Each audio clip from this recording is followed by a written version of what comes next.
Hey everyone, last post that I made was my prompt op lessons on prompt libraries and actually I've been enjoying this year just focusing on finishing developing those ideas, and my goal is to build on that into some deep dives into knowledge graphs and structured content.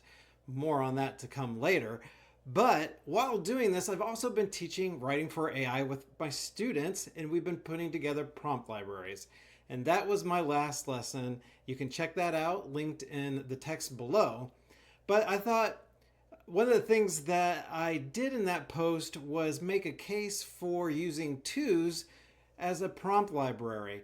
And it might not be the best for big corporations or things like that, but what I like about it is that it illustrates how to use structure to make prompt libraries work better. And once you understand the way that structure works, you can take those principles to just about any prompt library app, even the most complicated ones, which I am looking at diving into those in future tutorials.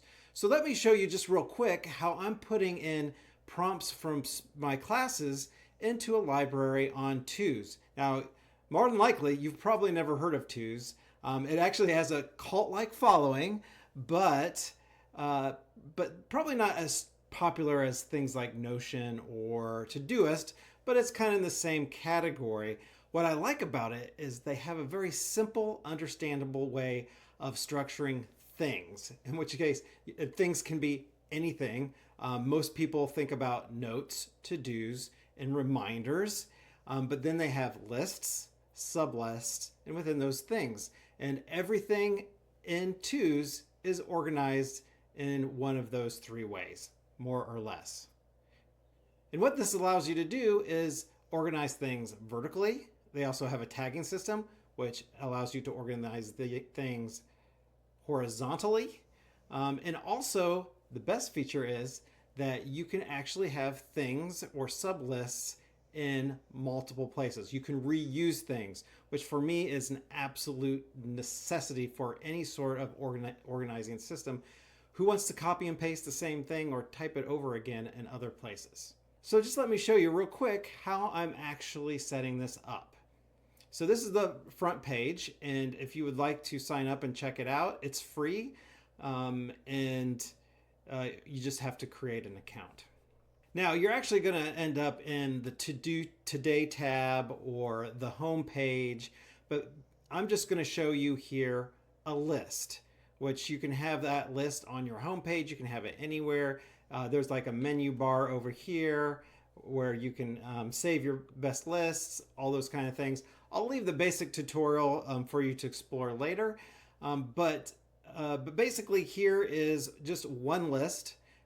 So it's the top of the hierarchy, and then I had three groups in my writing for AI class, and each of them took a category of writing prompts. So creative writing, career, and social media marketing. So those are then the top levels of the taxonomy, so to speak, or the organization. And then we figured out different ways. I had them think about different ways of dividing those categories. In this case, they decided to go with professional, creative, and writing. So kind of like kinds of tasks you would do as a creative writer. You're not just writing creatively. You're also coming up with ideas, and you're also writing letters and marketing and things like that that aren't necessarily a part of your creative writing. And the same thing with these other ones. And each of these is a sublist. Now, what I have here is and I have it set on a grid so that you can kind of look through this more easily to see. If you want to see what this looks like, you can also have it as a list. And this is typically what most of the lists kind of default to. So you can close the list toggles like this. So you can see I have the list UNCW prompt library, and then I have three sublists there. You can also do a Kanban board here, which I don't think is useful in this case. So I'm going to go back to the grid. And so I can click on this. It takes me to the other sublist. And you can see I have these three categories. And then underneath that, in the third level here, we have the actual prompts. And for example, let's see, the story generator was kind of the first one that they had made. Let's click on that. And you can see there's a little description here at the top.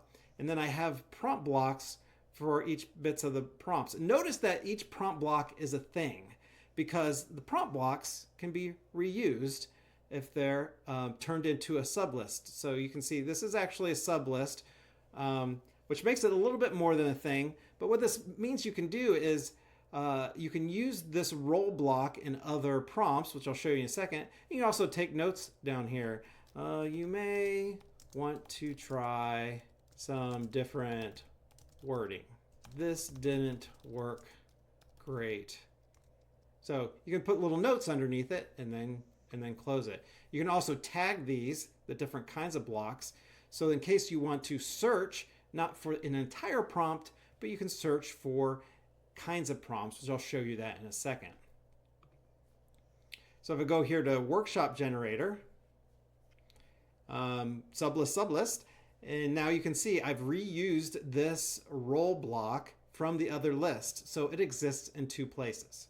And if I click on this, I see the notes that I made everywhere. So this helps you keep these different prompt blocks consistent and standardized, while also allowing you to adapt it in different ways and to make notes, especially if you're working as a team. I think working as an individual, if you're using prompts a lot, this is super helpful.